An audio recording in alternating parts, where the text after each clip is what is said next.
നമുക്കിന്നൊരു viral recipe ഉണ്ടാക്കി നോക്കിയാലോ? വേറൊന്നുമല്ല, നമ്മുടെ ഇൻസ്റ്റാഗ്രാമിൽ കൂടെ ഇപ്പോൾ വൈറലായിട്ട് പൊയ്ക്കൊണ്ടിരിക്കുന്ന ബട്ടർ ഗാർലിക് എഗ് ഒന്ന് ഉണ്ടാക്കി നോക്കാം. അതിനായിട്ട് ഞാനിവിടെ ഒരു 3 മുട്ട എടുക്കുന്നുണ്ട് കേട്ടോ. നിങ്ങളുടെ ഇഷ്ടത്തിനനുസരിച്ച് മുട്ടയുടെ എണ്ണം കൂട്ടുകയോ കുറയ്ക്കുകയോ ചെയ്യാം.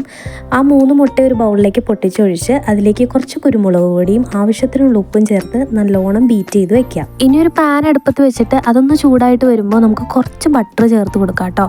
ഇനി അതിലേക്ക് നമ്മൾ ബീറ്റ് ചെയ്ത് മാറ്റി വെച്ചിരിക്കുന്ന മുട്ടയും കൂടി ഒന്ന് ചേർത്ത് കൊടുക്കാം. അത് നല്ലോണം ചിക്കി പൊരിച്ചെടുക്കാം കേട്ടോ. ഇതേപോലെ സെറ്റായി വന്നതിന് ശേഷം അതൊന്ന് മാറ്റി വെക്കുക. ഇനി അതേ പാനിലേക്ക് നമുക്ക് കുറച്ച് ബട്ടർ ചേർത്ത് കൊടുക്കാം.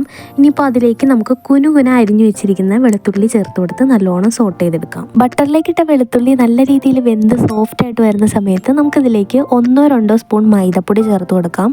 ഇതിൻ്റെ കൂടെ തന്നെ നമുക്കൊരു 1/2 കപ്പ് പാലും കൂടിയും ചേർത്ത് കൊടുക്കാം കേട്ടോ. പാല് ചേർത്തതിന് ശേഷം കട്ട പിടിക്കാണ്ട് കൈവിടാതെ ഇളക്കിക്കൊണ്ടിരിക്കണം കേട്ടോ. ഇതിലേക്ക് കുറച്ച് കുരുമുളക് പൊടിയും കുറച്ച് ചില്ലി ഫ്ലേക്സും ആവശ്യത്തിനുള്ള ഉപ്പും കൂടിയും ചേർത്തിട്ട് നല്ല രീതിക്ക് ക്രീമി ടെക്സ്ചർ ആവുന്ന വരെ നമുക്കൊന്ന് സോട്ട് ചെയ്തെടുക്കാം. ഇതുപോലെ ആയി കഴിയുമ്പോൾ നമ്മൾ ആദ്യമേ ചിക്കി പൊരിച്ച് വെച്ച മുട്ടയും കൂടിയും ചേർത്ത് നല്ലോണം ഇളക്കി യോജിപ്പിക്കുക. സംഭവം സെറ്റായി. ഇത്രയേ ഉള്ളൂ. ഭയങ്കര സിമ്പിളാണ്. ഉണ്ടാക്കി നോക്കട്ടോ.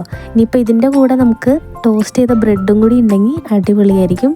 ബ്രെഡ് ടോസ്റ്റ് ചെയ്തില്ലെങ്കിലും കുഴപ്പമില്ല, അല്ലാണ്ടും കഴിക്കാം കേട്ടോ. ഇനിയിപ്പോൾ ഇതിന് കാണാൻ ഭംഗി വേണം എന്നുണ്ടെങ്കിൽ കുറച്ച് മല്ലിയിലേക്ക് ഇട്ട് സെറ്റാക്കിയാൽ മതി കേട്ടോ. അപ്പോൾ എന്തായാലും എല്ലാവരും ട്രൈ ചെയ്ത് നോക്കണം. അടുത്തൊരു നല്ല റെസിപ്പി ആയിട്ട് വരാം. അപ്പോൾ ടാറ്റാ.